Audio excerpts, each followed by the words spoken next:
Something that's unique about Dovra is how we've worked with our entire cable network. We planned the network at a very early stage where we developed all the connectors. All of this is done in collaboration with a Swedish company, which ensures 100% functionality in every single connector.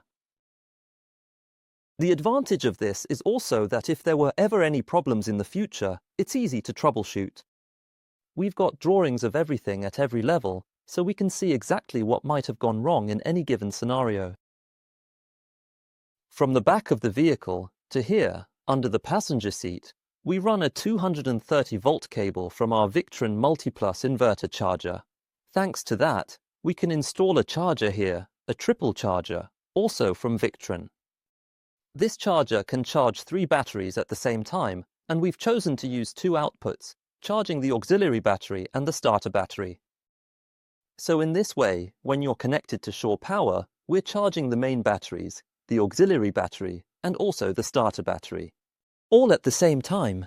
This double floor that we're installing between the sofa and the driver's and passenger's seats actually serves 2 purposes. Firstly, when you swivel the driver's and passenger's seats, you should get the correct seating height. And the other reason is that this way we can use the space to house our entire sound system underneath here. Between the seats, we install a subwoofer, a 10-inch active subwoofer.